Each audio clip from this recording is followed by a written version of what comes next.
Skevich here again with Daily Fantasy Winners and the next edition of Tee to Green. As for the Quicken Loans National, it's a tournament that's in Potomac, Maryland, which is pretty much right outside of Washington, D.C.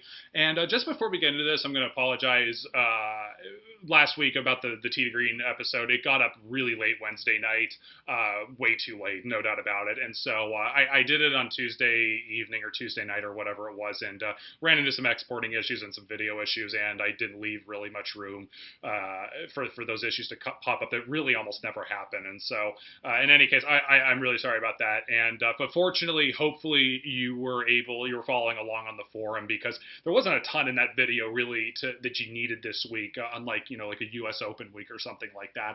I just pretty much put in the forum the nuts and bolts of what was in the video. And so hopefully you saw, like I said in the video, like that Jordan Spieth was like my top play as far as the expensive guys, and then Paul Casey was like my favorite of like the guys outside of the top three. And so hopefully you guys saw that and everything, and you got all the other picks on the forum and everything like that. So, but again, I apologize about that. I'm doing this video on a Monday evening and don't expect those exporting issues to happen again either way. So you should be seeing this with plenty of time to spare. So okay, anyways, on to this tournament.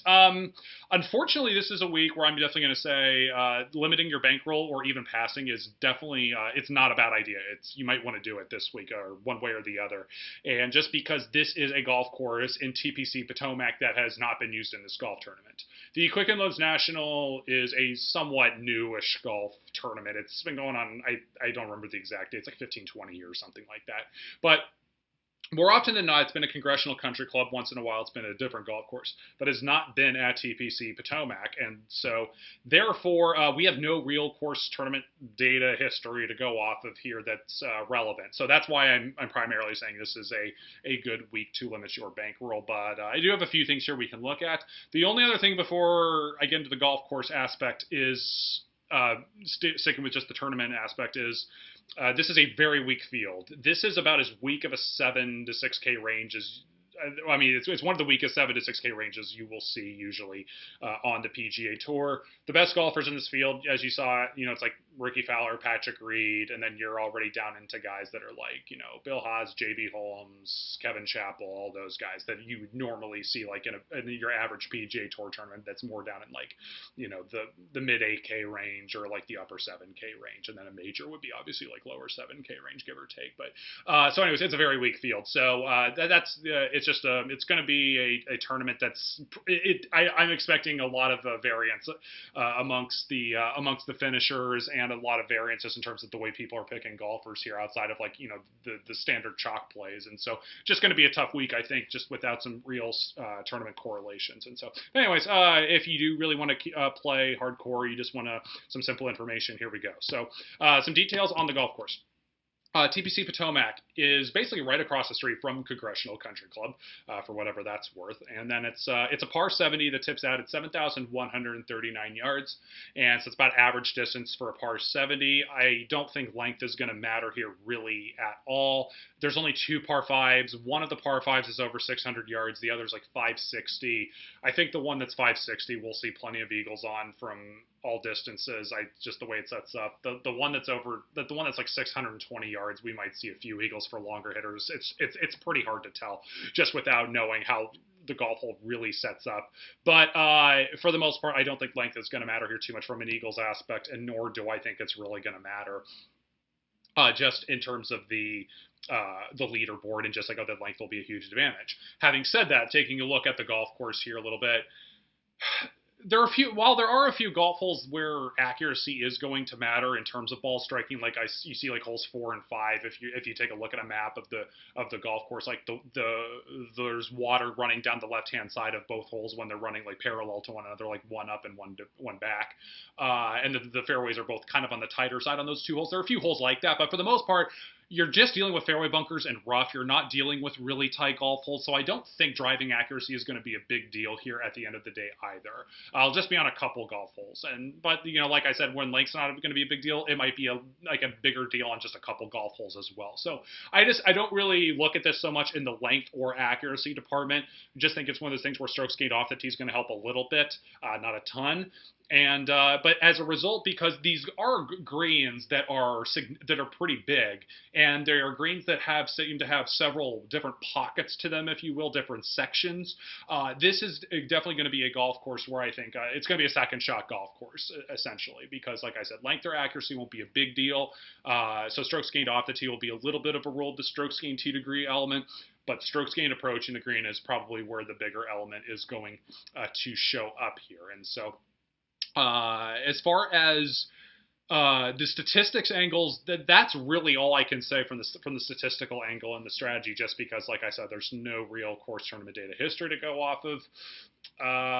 Let's see what else here. So lineup building wise, you're probably going to see a lot of people, at least on the DraftKings side of things, everybody, or at least most people, are going to be playing at least two people who are 9K and above, or like upper 8K range and above, because the 7 to 6K range is just incredibly weak, this year.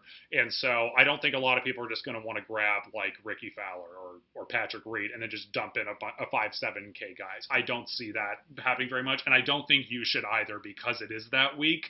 It's just tough too. And then if you're going to do it, you're going to want to grab a couple of the chalk plays, and then you're worrying about the ownership of the 7K guys a little bit, and like how much of an edge are you really having with your lineup on a golf course that we don't really have much tournament data history off of. So it's a little bit of it's just one of those things where I would make sure you're definitely grabbing at least two, maybe even three of the expensive guys. You want to grab at least maybe you want to go 3 9K guys, maybe you want to go 1 9K guy, and then one of you want to grab Ricky Fowler or something like that. And I'll get into a couple of the picks here in a second, but I would just follow suit with what a lot of people are probably going to do. This is not something I would try and be incredibly bold with, because I just feel like if you're going to be grabbing 5, 7K guys in this range, you're going to be just more along the lines of gambling as opposed to trying to get an edge here. And it's kind of already that way this week, just because of it. It's a little bit tough to analyze, but.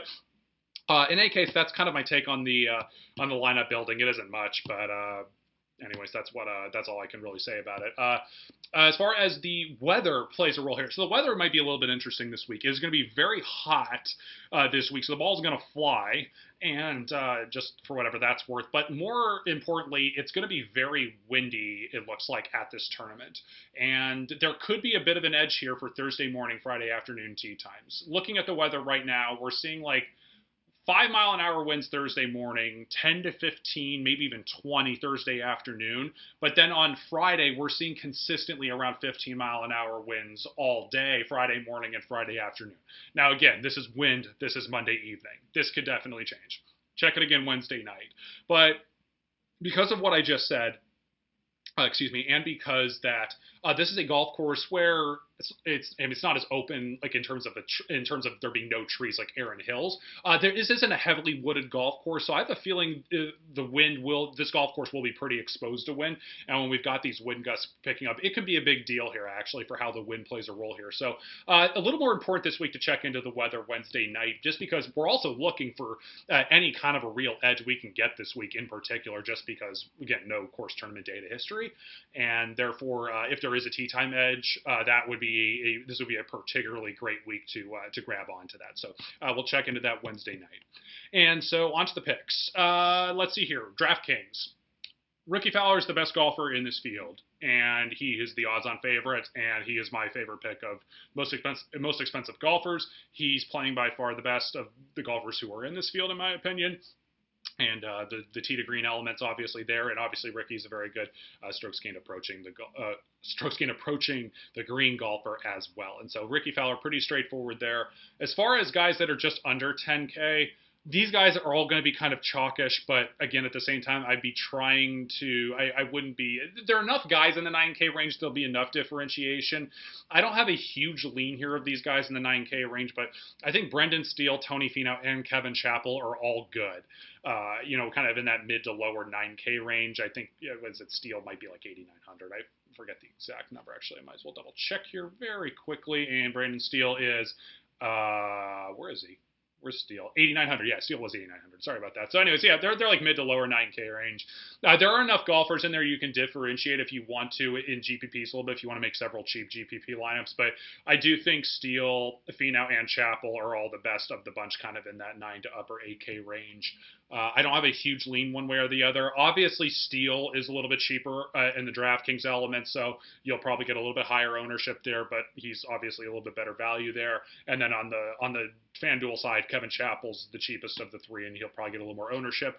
But I just really wouldn't worry about the ownership too much of these guys in this range, in this week of a field. I just really wouldn't worry about it too much, and so just wouldn't hesitate to play any of the three on either website. So that's pretty much it for this video. I will do the usual picks up on the website at the forum. DailyFantasyWinners.com here the rest of this, or over the next couple days. And it might be a slightly shortened list only just because, again, there isn't a ton of factors we're looking at here. I will spend a little more time here on the tee time element, though, if it looks like we really are going to have a Thursday morning, Friday afternoon tee time wave. So I might, like, in particular focus on just like a few like core guys that are like really good strokes gained approaching the green guys, good recent form, but also have the tee time wave edge. Like, I'll make a point of that if the tee time wave comes into play. So I might jump on that a little bit here for you guys. And so as far as schedule-wise goes, next week is the tournament. It's the Greenbrier in West Virginia. So again, like I said, I'm going to be on vacation next week. So there may or may not be a tee to green episode. Part of this depends on internet connection, the exact timing on the way a couple things go that are kind of outside of my control. And so one way or the other, I will tell you what I would focus on in a tee to green episode or on the forum on DailyFantasyWinners.com. I just don't know exactly what my time availability and capabilities will be that week. I will probably have a few picks for you. It might be a little bit of a shortened list next week as well, for different reasons, of course, because Greenbrier, we have bigger tournament history, although it was canceled last year because of the flooding. But outside of that, it has a really good history. So that's the case for next week. John Deere Classics the following week. That's a tournament I will definitely spend a lot of time on because it's a course tournament I'm very familiar with. And then we have the Open Championship, which obviously we'll do a ton of stuff for as well. So anyways, thank you for watching, and please remember to like and subscribe to our YouTube channel and pages and everything like that. And then, of course, you can follow me at Nick Yuskevich on Twitter and Daily Fantasy Winners on Twitter at DFantasyWinners. All right, guys, good luck.